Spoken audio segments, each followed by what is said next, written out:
세스로 핵심 정리, 르네상스와 종교개혁에 대해서 하도록 하겠습니다. 자, 르네상스와 종교개혁에 있어서 일단 먼저 르네상스가 뭔지 얘기를 할 건데요.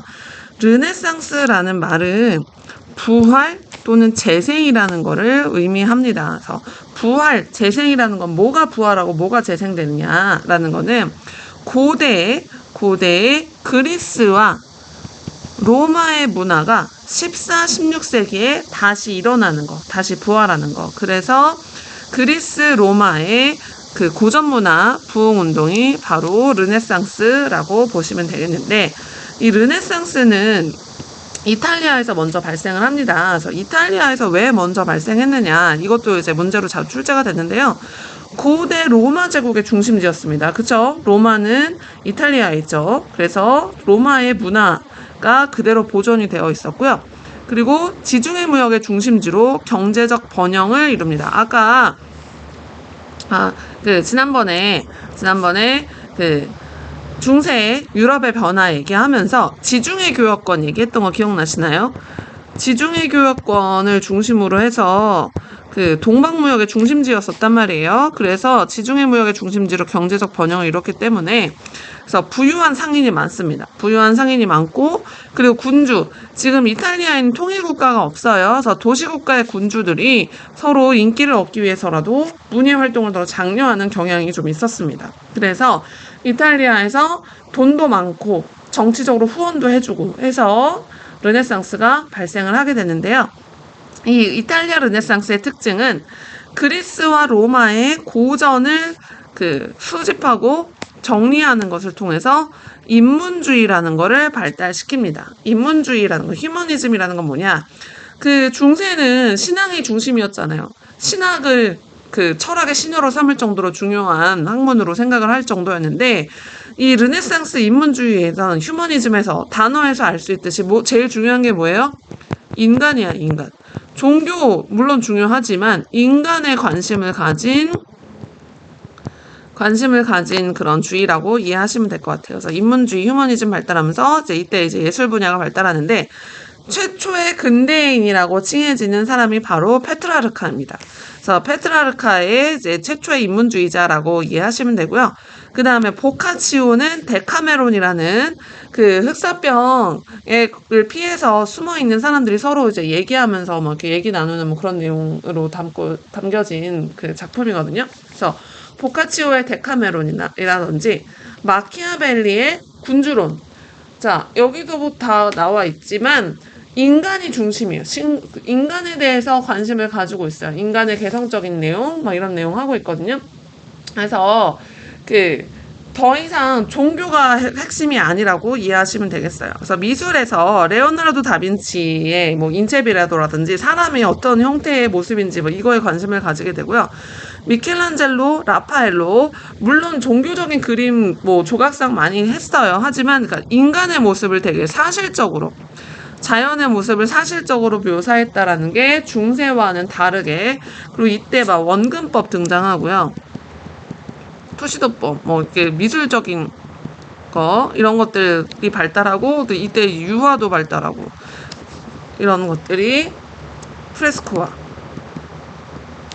프레스코화라는 거는 신선한 이란 뜻인데, 회벽, 시멘트 바른 벽에 시멘트가 굳기 전에 그림을 그리는 게 프레스코화예요. 그래서 이런 것들이 이때 등장을 하고요. 건축에 있어서는 어떤 양식이 발달하냐면 르네상스 양식이 발달합니다. 그래서 르네상스 양식의 대표적으로 이때 건축된 게 성 베드로 성당, 로마에 있는 성 베드로 성당이나 피렌체의 두오모 성당, 이렇게 피렌체 두오모 이런 것들이 대표적인 르네상스 양식이라고 보시면 돼요. 그래서 이런 건축 양식이 있고요. 알프스 르네상스는 이탈리아 르네상스하고 조금 다릅니다. 알프스 이북 르네상스. 이 둘 비교하는 것도 문제로 종종 출제가 됐었거든요. 알프스 이북의 르네상스와 과학기술의 발달 보시면, 알프스 이북은, 이탈리아를 넘어서 이제 북부로 가면은 주로 현실사회와 교회를 비판하는 개혁적 성격이 강합니다. 그래서 에라스무스, 에라스무스의 우신예찬을 통해서 교회와 성직자 위선 비판하거든요. 우신예찬이란 건 어리석을 우자의 신신자야. 그러니까 어리석은 신을 예찬한다. 찬양한다. 뭐 이런 뜻이거든요. 그래서 교회하고 성직자가 없는 그러니까 성경에 없는 막 내용을 가지고 찬송한다. 뭐 이런 뜻이 담겨져 있는 사회개혁적인 책이라고 보시면 돼요. 그 다음에 토머스 모어는 영국의 토머스 모어.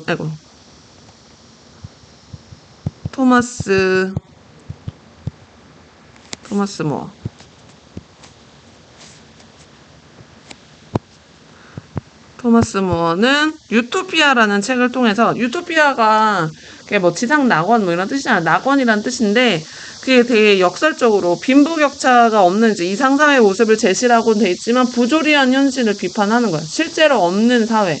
그래서 빈부격차가 없는 이상사회. 근데 지금 현재는 빈부격차가 엄청 심한 그런 사회 비판적인 그런 모습을 담고 있는 책이라고 보시면 되고요. 미술은 반 에이크.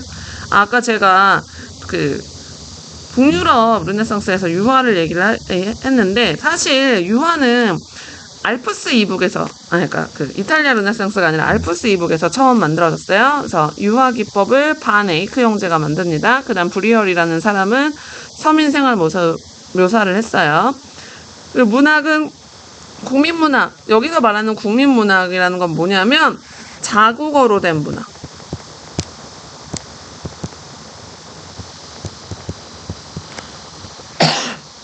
자국어로 된 문학이라는 건, 그 전에 중세 유럽은 라틴어로 문학작품을 다 썼거든요. 그래서 라틴어가 공용어였던 라틴어 대신에 자기네 말로 쓴 자기네 국민들을 위한 문학, 그게 자국어로 된 문학이 국민문학이라고 이해하시면 돼요. 그래서 돈키호테는, 세르반테스는 스페인 사람이니까 스페인어로 쓰였겠죠. 그 다음에 셰익스피어의 햄릿은, 셰익스피어는 영국 사람이니까 영어로 쓰였겠죠. 그래서 이렇게 국민문학이 발달했다라는 게 특징이고요. 그리고 또 북유럽의 알프스 이북에서 과학기술도 발달을 하게 되는데, 르네상스 시대에 관찰과 탐구를 중시하는 풍조를 배경으로 발전하게 되고, 특히 중국에 여러 과학기술이 들어오게 되거든요. 그러면서 중국에서 개발한 발명품, 화약이죠, 화약. 봉건 기사의 몰락을 촉진합니다. 왜? 총 쏘면 되는 거. 그전에는 칼 들고 직접 가서 싸우는데 칼이나 활로. 그게 아니라 화약, 총 한 방 쏘면 되는. 그래서 더 이상 기사도 정신 중요하지 않게 되고요. 그래서 기사가 몰락하게 되고, 상비군이 등장합니다. 상비군 무슨 뜻이죠? 항상 준비된 군대.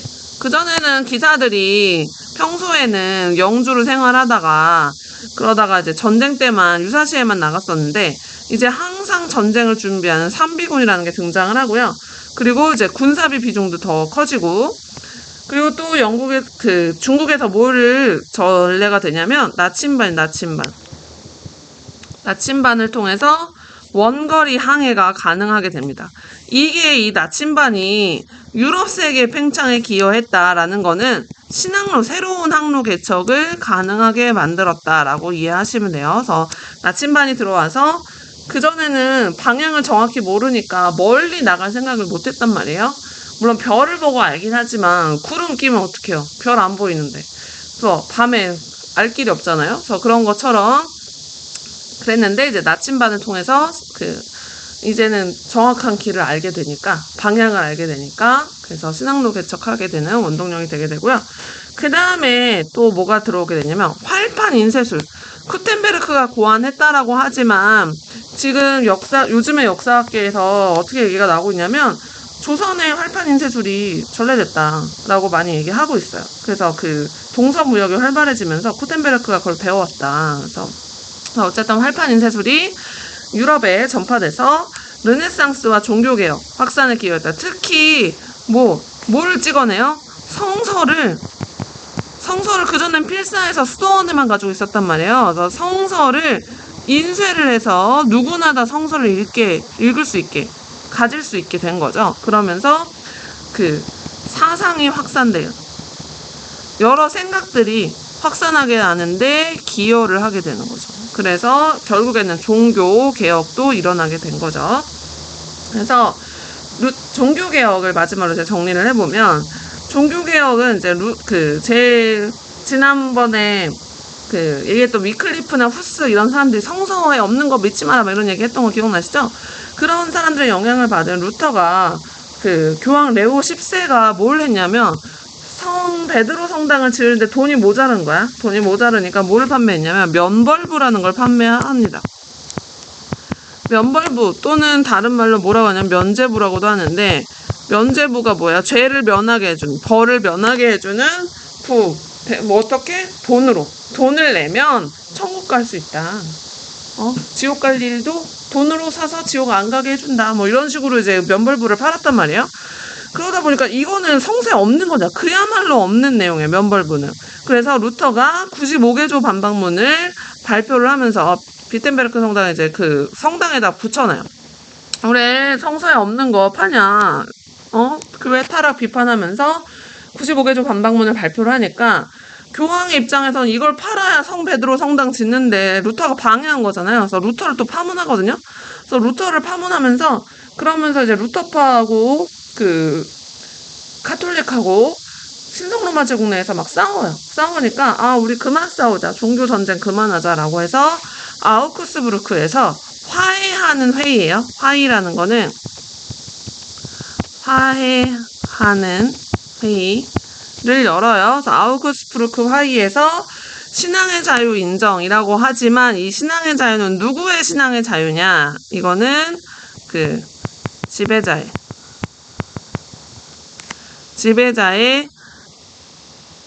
그러니까 제후죠, 제후. 신성로마 제국에서 제후의 종교적 자유.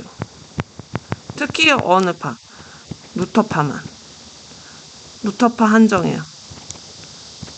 루터파만 루터파 믿고 싶으면 믿어라 라고 하는 아우크스부르크 화의를 맺게 되고요. 자, 그 다음에 스위스에서, 여기 루터는 이제 독일, 칼뱅은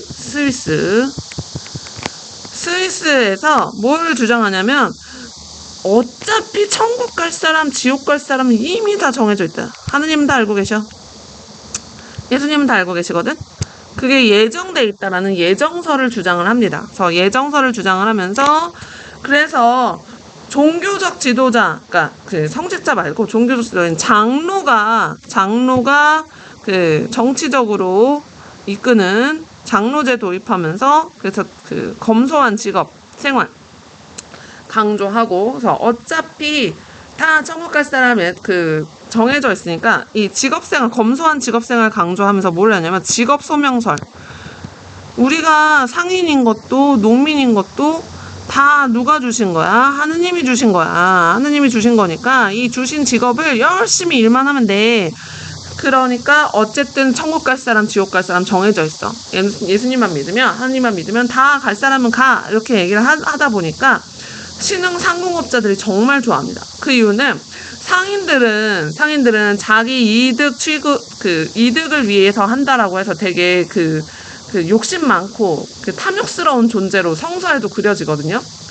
이슬람 코란에도 약간 그런 게 있는데, 어쨌든 신흥 상공업자들이 열심히 일만 하면 상인이어도 천국 갈 수 있대 라고 얘기하면서 많이 믿게 돼요. 그래서 영국, 네덜란드, 프랑스 등 곳곳에서 확산이 됩니다. 그래서 이 칼뱅파 같은 경우는 지역마다 믿는 사람들 이름이 달라요.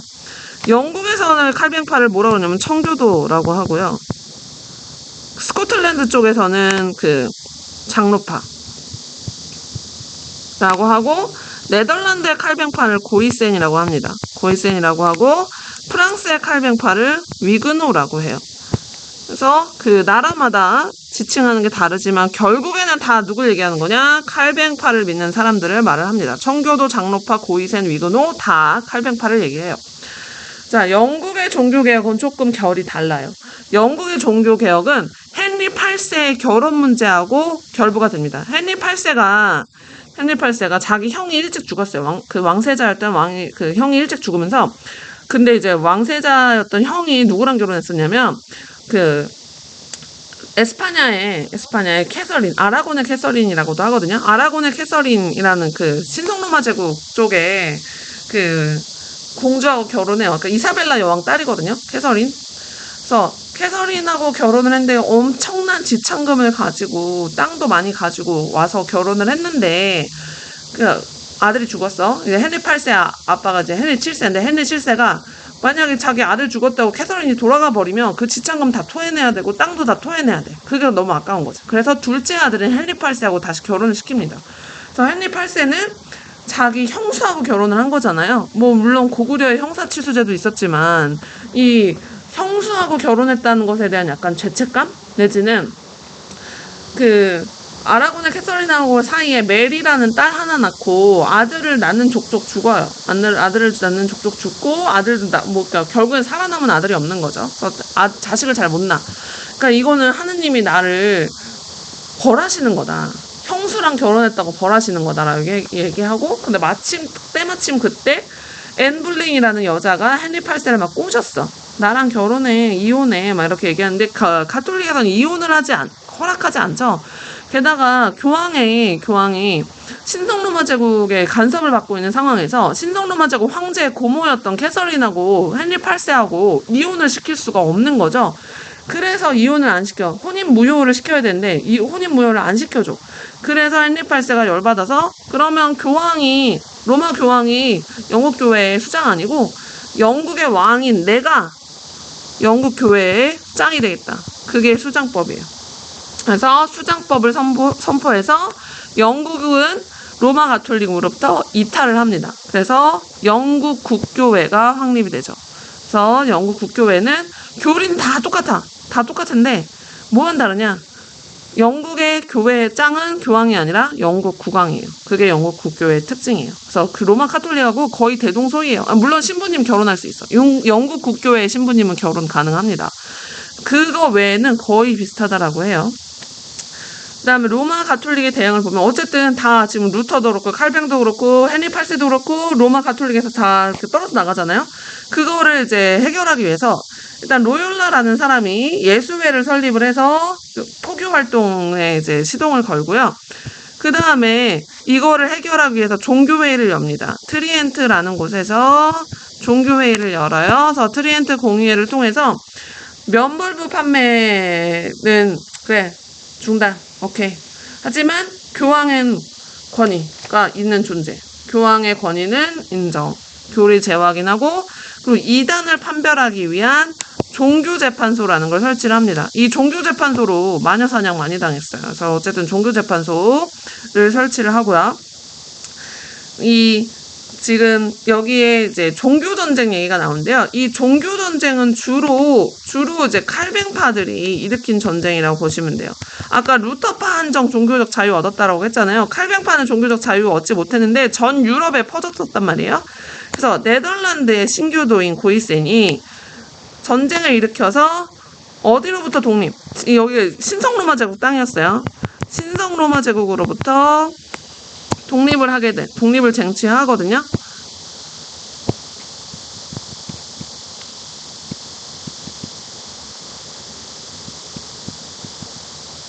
신성로마 제국으로부터 독립을 달성을 하게 되는 게 네덜란드 독립전쟁이라고 보시면 되고요.